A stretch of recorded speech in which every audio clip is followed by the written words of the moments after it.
نہ کوئی غم کرو نہ خوف، خوشیاں مناؤ جنت کی جس کا تم سے وعدہ کیا گیا تھا۔ اللہ کی ربوبیت پر اطمینان جب انسان کو ہو جاتا، میرا رب اللہ ہے، ربی اللہ، انسان کے لیے نہ کوئی کھٹکا، نہ کوئی خطرہ، نہ کوئی خوف، نہ کوئی حزن۔ جو کچھ ہو رہا ہے کس کے اذن سے ہو رہا ہے؟ اللہ کے اذن سے۔ اللہ کے اذن کے بغیر پتہ تک نہیں ہلتا۔ یہ کوئی اندھا بہرا مادہ نہیں ہے جس سے مجھے کوئی خوف ہو۔ اندھا بھینسا چلا رہا ہو اس سے تو ڈرنے کا ہر انسان کو ڈرنا چاہیے، نہ معلوم کس کو ٹکر مار دے، لیکن نہیں، اس کائنات کو چلانے والا ایک سمیع و بصیر خدا ہے۔ وہ جو میرا دوست ہے، میرا ولی ہے، اللہ ولی الذین آمنوا یخرجہم من الظلمات الی النور۔ اللہ اہل ایمان کا ولی ہے، ساتھی ہے، پشت پناہ ہے، مددگار ہے، حمایتی ہے۔ بتائیے جسے یقین ہو جائے کہ اللہ میرا مددگار، اللہ میرا محافظ، اللہ میرا پشت پناہ، اللہ میرا حمایتی، اس کے لیے کوئی خوف ہوگا؟ اس سے کوئی ڈر ہوگا؟ میں مثال دیا کرتا ہوں ایک بہت سادہ، پنجاب کے دیہات کی۔ تو بڑا چودھری ہے اور کوئی غریب کسان ہے۔ اس غریب کسان کے جانوروں کو ہر وقت اندیشہ ہوگا چوری کا، کوئی میری بھینس کھول کر نہ لے جائے، کوئی میرا بیل کھول کر نہ لے جائے۔ لیکن جس کے بارے میں یہ سب کو معلوم ہو کہ وہ جو بڑا چودھری ہے وہ اس کا دوست ہے، اس کی بچیا کو کوئی خوف ہوگا؟ اس کی بھینس پر کوئی ہاتھ ڈالے گا؟ اسے کوئی اندیشہ ہوگا؟ نہیں۔ کیوں؟ کہ وہ بڑا چودھری، بڑا اس کا یہاں کا سردار، جاگیردار، سب کو معلوم ہے وہ میرا دوست ہے، کوئی میرے خلاف اقدام نہیں کر سکتا۔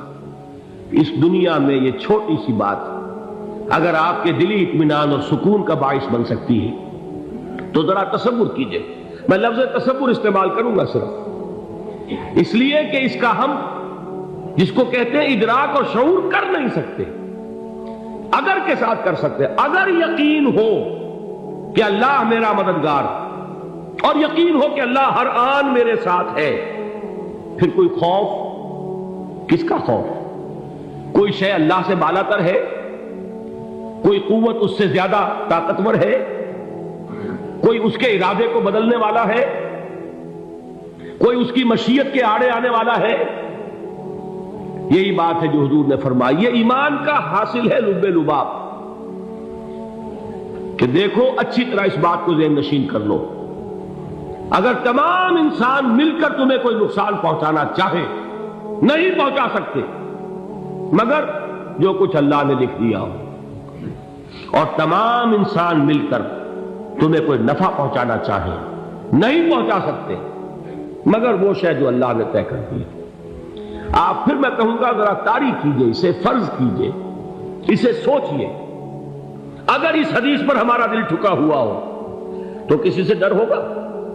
یہ مجھے نقصان نہ پہنچا دے، یہ میری رپورٹ خراب نہ کر دے، یہ میری انکریمنٹ نہ رکوا دے، یہ میرا یہ نہ بگاڑ دے، یہ میرے یہ نقصان نہ پہنچا دے۔ اس کا ڈر، اس کا ڈر، اس کا خوف، اس کی خوشامد، اس کے لیے جا کر طرح طرح سے اپنی عزت نفس کو ذلیل کروانا اس کے سامنے، یہ سب کچھ کیوں کرتا ہے انسان؟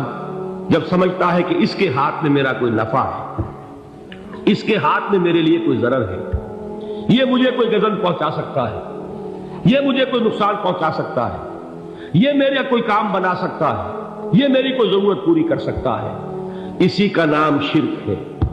جہاں آپ نے یہ سمجھا کہ غیر اللہ کے اندر کوئی طاقت موجود ہے، وہی شرک ہے۔ بتوں سے تجھ کو امیدیں، خدا سے نو امیدی، مجھے بتا تو صحیح اور کافری کیا ہے؟ شرک تو یہ ہے۔ جس پر بھی تمہیں یہ خیال ہے، کلمہ ہے یہ کلمہ سوم، لا حول ولا قوت الا باللہ، ذرا اس پر دل کو کبھی اگر آپ تصور کریں، پھر فرض کریں، دل ٹھک جائے اس پر، کوئی طاقت نہیں۔ یہی بات تھی جو شیخ عبد القادر جیلانی رحمۃ اللہ علیہ نے اپنی وصیت میں اپنے بچے سے کہی۔ 11ویں دینے والے ہیں، لیکن حضرت شیخ عبد القادر جیلانی کی وصیت اور تعلیمات کو کتنے لوگ ہیں تم جانتے ہو؟ یہ جن مقامات تک پہنچے ہیں وہ کس چیز کی بدولت پہنچے؟ انہوں نے جو پیغام دیا وہ کیا تھا؟ اے میرے بچے، جس طریقے سے قرآن مجید میں حضرت لقمان کی نصیحتیں جو ہے نقل کر دی گئی ہیں، میں یہ عرض کروں گا بالفرض اگر قرآن حضرت عبد القادر جیلانی کے بعد نازل ہوا ہوتا تو شیخ عبد القادر کی یہ نصیحتیں بھی قرآن میں درج ہوتی۔ اتنی اونچی نصیحتیں ہیں۔ اے میرے بچے، اس حقیقت کو ذہن نشین کر لے، لا فاعل فی الحقیقت ولا مؤثر الا اللہ۔ اس کائنات میں نہ کوئی فاعل حقیقی ہے نہ مؤثر حقیقی ہے سوائے اللہ کے۔ کسی شے میں کوئی تاثیر نہیں اگر اللہ نہ چاہے۔ آگ جلا نہیں سکتی اگر اللہ نہ چاہے، پانی ڈبو نہیں سکتا اگر اللہ نہ چاہے، زہر ہلاک نہیں کر سکتا اگر اللہ نہ چاہے، کوئی چیز فائدہ نہیں پہنچا سکتی اگر اللہ نہ چاہے۔ تو در در پہ کیوں سر جھکاتے ہو؟ در در پر کیوں جبیں سائی کرتے ہو؟ سب کے سامنے کیوں ہاتھ پھیلاتے ہو؟ ایک اللہ سے مانگو، ایک اللہ کے سامنے زمین پر اپنی جبین رکھو۔ لا فاعل فی الحقیقت ولا مؤثر الا اللہ۔ نظر آتا ہے ہمیں کہ پانی پیاس بجھا دیتا ہے، پیاس بجھانے کی صلاحیت پانی میں نہیں ہے، اللہ کے اذن سے۔ کھانا بھوک مٹا دیتا ہے، بھوک مٹانے کی صلاحیت کھانے میں نہیں ہے، اذن رب میں۔ دیکھیے یہی یقین تھا حضرت موسیٰ علیہ السلام کا واقعہ یاد کیجئے۔ سامنے سمندر آ گیا ہے، قوم دیکھتی ہے پیچھے کہ گرد و غبار کا طوفان۔ معلوم ہوا کہ فرعون اپنے لشکر سمیت آ گیا۔ لشکر جب چلتا تھا تیز رفتاری کے ساتھ تو گرد و غبار کا جو طوفان اٹھتا تھا اس کا تصور کیجیے، اور لمحہ بلمحہ وہ قریب آ رہا ہے۔ پوری قوم نے کیا کہا؟ اے موسیٰ انا لمدرکون، اے موسیٰ ہم کو پکڑے گئے۔ قرآن مجید نے تو یہاں وہ باتیں نہیں لکھی ہیں، لیکن تورات میں یہ درج ہے کہ بنی اسرائیل جھگڑنے لگے، دست و گریبان ہو گئے موسیٰ کے ساتھ۔ موسیٰ ہمیں یہاں مروایا لا کر، اس سے تو ہم ہی بہتر تھے، وہاں کھانے کو ملتا تھا، زندگی تو تھی، بیگار ہم کر رہے تھے، موت تو نہیں تھی۔ اب جو کچھ ہوگا اس کا تصور کرو، جس طریقے سے ہمارے ٹکڑے اڑائے جائیں گے۔ تو لڑ رہے ہیں حضرت موسیٰ علیہ السلام سے۔ یہ تورات کی تفصیل ہے۔ قرآن میں صرف اتنا آیا ہے، پریشان ہو کر انہوں نے کہا انا لمدرکون، موسیٰ ہم کو پکڑے گئے۔ اس وقت موسیٰ کا جواب کیا ہے؟ کلا ان معی ربی سیہدین، نہیں، میرے ساتھ میرا رب ہے، وہ راستہ دے گا۔ بتائیے کہاں راستہ نظر آ رہا ہے؟ یہ ہے ایمان بالغیب۔ راستہ نظر نہ آئے تب اللہ پر یقین ایمان ہے۔ جیب میں پیسے ہوں اور تب دل کو اطمینان ہے تو ایمان کس پر ہوا؟ پیسے پر، اللہ پر نہیں۔ جب وسائل و ذرائع نہ ہو اور پھر یقین ہو کہ اللہ مسبب الاسباب ہے، وہ اسباب کا پابند نہیں ہے، وہ اسباب کا محتاج نہیں ہے، اسباب اس کے محتاج ہے۔ اگر یہ یقین ہے تو اللہ پر ایمان ہے، یہ نہیں ہے تو تمہارا ایمان اسباب پر ہے، وسائل پر ہے، ذرائع پر ہے، مادیات پر ہے، اللہ پر نہیں۔ اس وقت کہاں راستہ تھا؟ کوئی راستہ تھا؟ سمندر ہے اور ادھر سے لشکر آ گیا ہے۔ کلا ان معی ربی سیہدین۔ اب دیکھیے ایمان کہہ دینا آسان ہے، ہوا معکم اینما کنتم، جہاں کہیں بھی تم ہوتے ہو اللہ تمہارے ساتھ ہوتا ہے، لیکن اس کا یقین قائم ہو جائے تو زمین و آسمان کا فرق واقع ہو جائے۔ یہی بات ہوئی حضور کے ساتھ۔ غار ہے، چھپے ہوئے ہیں محمد رسول اللہ اور آپ کے وہ یار غار ابو بکر صدیق رضی اللہ تعالی عنہ۔ اقبال نے حضرت ابو بکر کی شان میں چند اشعار کہے صرف، لیکن واقعہ یہ ہے کہ بھاری بھاری نظموں پر اور قصیدوں پر بھاری ہے، طویل ترین نظمیں اور قصیدے ہوں ان پر بھاری ہے۔ ہمتیں ابو بکر کی ہمت جو ہے، کشت ملت را چوں ابر، جیسے بارش سے کھیتی اپجتی ہے، ابو بکر کی ہمت اور عزیمت اس امت کو اسی طرح سینچنے والی ہے۔ ثانیے اسلام و غار و بدر و قبر، وہ دوسرے تھے اسلام میں، دوسرے پہلے کون تھے؟ انا اول المومنین، حضور فرماتے سب سے پہلا ایمان لانے والا میں، دوسرے ابو بکر۔ ویسے ہمارے ہاں یہ چلتا ہے اختلاف، حضرت علی پہلے ہیں کہ حضرت ابو بکر پہلے ہیں، لیکن اس میں بڑی خوبصورت تطبیق قائم کی ہے علماء نے، اور بہت صحیح ہے۔ چار کے بارے میں فیصلہ ہی مت کرو کہ کون پہلے، ان کی ایک عجیب تقسیم کر دی ہے۔ آزاد مردوں میں، بالغ مردوں میں سب سے پہلے ابو بکر، بچوں میں سب سے پہلے علی، خواتین میں سب سے پہلے خدیجہ، اور غلاموں میں سب سے پہلے زید بن حارثہ۔ بڑی پیاری تقسیم ہے، یہ چاروں ہی پہلے ہیں، ہر ایک کے لیے اولیت ہے۔ اور واقعہ یہ ہے کہ اگر زمانی اعتبار سے تعین ہوگا تو پہلے خدیجۃ الکبریٰ آئیں گی رضی اللہ تعالی عنہ، کسی اور سے بات کرنے کی نوبت بعد میں آ سکتی ہے، پہلے تو اہلیہ محترمہ سے بات ہوئی، آتے ہی پہلی وحی ہوئی ہے، ابھی تبلیغ کا حکم نہیں تھا، کس کو بتایا واقعہ؟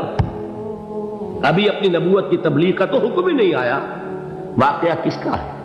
وہ خدیجہ کا ہے۔ جب کہا ہے کہ خشیت علی نفسی، مجھے اپنی جان کا اندیشہ ہے، تو کیا جواب دیا خدیجہ نے رضی اللہ تعالی عنہا؟ وہ صدیقۃ الکبریٰ ہے، صدیقات جو ہے خواتین ان میں چوٹی پر خدیجۃ الکبریٰ ہے رضی اللہ تعالی عنہا، اور صدیق جو مرد ہیں ان میں صدیق اکبر ہے ابو بکر صدیق رضی اللہ تعالی عنہ، لیکن صدیقات میں چوٹی پر۔ جب حضور نے فرمایا خشیت علی نفسی، کیا فرمایا، کیا عرض کیا، کیسے تسلی دی؟ نہیں، اللہ آپ کو ضائع نہیں کرے گا، آپ غریبوں کے ہمدرد ہیں، آپ مساکین کے تکالیف رفع کرنے والے ہیں، آپ بیواؤں کی سرپرستی کرتے ہیں، آپ مسافروں کی خدمت کرتے ہیں، اللہ آپ کو ضائع نہیں کرے گا۔ یہ یقین ہے اس خاتون کے اندر۔ خیر وہ ایک علیحدہ بات ہو جائے گی۔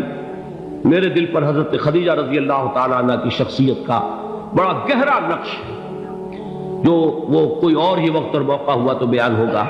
بہرحال اقبال نے ایک مصرے میں جو چار اولیتیں جمع کر دی ہیں، ہمت او کشت امت را چو ابر، ثانی اسلام و غار و بدر و قبر۔ اسلام میں حضور کے بعد پہلے کون؟ ابو بکر۔ غار میں حضور کے ساتھ کون؟ ابو بکر۔ بدر کی رات اللہ کا رسول سر بسجود، وہ جھاڑ، وہ گھاس پھوس کی جو جھوپڑی بنائی گئی تھی، اور وہاں تلوار ننگی لے کر پہرا دینے والا کون؟ ابو بکر۔ اور اس حجرہ عائشہ میں محمد کے بعد سب سے پہلے دفن ہونے والا کون؟ ابو بکر رضی اللہ تعالی عنہ وصلی اللہ علیہ وسلم۔ وہ جو معاملہ میں سنا رہا تھا غار ثور کا، حضرت ابو بکر بھی حضور کے خیال سے لرز گئے ہیں۔ آپ کو یاد ہوگا کہ جا کر پہلے تمام جتنے سوراخ تھے انہیں بند کیا ہے، ایک سوراخ رہ گیا تھا جس کو بند کرنے کے لیے کوئی کپڑا نہیں تھا، وہاں اپنی ایڑی رکھی ہے، تب کہا ہے حضور سے تشریف لائیے، اور اپنے زانو پر حضور کو لٹایا ہے، اور وہاں کسی موذی جانور نے کاٹا ہے، حضور کی آنکھ لگ گئی تھی، اس وقت اس بل کے اندر جو بھی بچھو ہے کیا ہے واللہ عالم، اس نے کاٹا ہے، اس کی تکلیف کی وجہ سے ابو بکر کی آنکھوں سے آنسو ٹپک گئے، حضور کے چہرے مبارک پر پڑے ہیں، تو حضور جاگے ہیں، معاملہ کیا ہے؟ ایڑی نہیں ہٹائی وہاں سے، مبادا وہ جانور وہاں سے نکل کر محمد الرسول اللہ کو کوئی گزن پہنچا دے، ابو بکر کی ایڑی ہے، جس طرح چاہے کھا لے، ختم کر دے، جان نکل جائے تب کوئی آنچ آئے، محمد پر تو آئے، لیکن جیتے جی نہیں۔ وہ ہے ابو بکر۔ حضور کے خیال سے اس وقت حضور نے پھر اپنا لعاب دہن لگایا ہے، اور اس سے پھر آپ کی تکلیف ختم ہوئی۔ جیسے خیبر میں حضرت علی کی آنکھ دکھ رہی تھی، اس کو جو شفا حاصل ہوئی ہے وہ بھی حضور کے لعاب دہن سے ہوئی۔ تو بہرحال اس وقت انہوں نے کہا ہے کہ اے نبی یا رسول اللہ، اگر اس وقت ان میں سے کسی نے غیر ارادی طور پر بھی اپنے قدموں کی طرف جھانک لیا تو پکڑے جائیں، کیا جواب تھا اللہ کے رسول کا؟ لا تحزن ان اللہ معنا، اللہ ہمارے ساتھ ہے، کیوں گھبراتے ہو ابو بکر؟ یہ ہے ایمان باللہ، میرا مالک اللہ، میرا رازق اللہ، میرا محافظ اللہ، میرا مددگار اللہ، میرا پشت پناہ اللہ، میرا دوست اللہ۔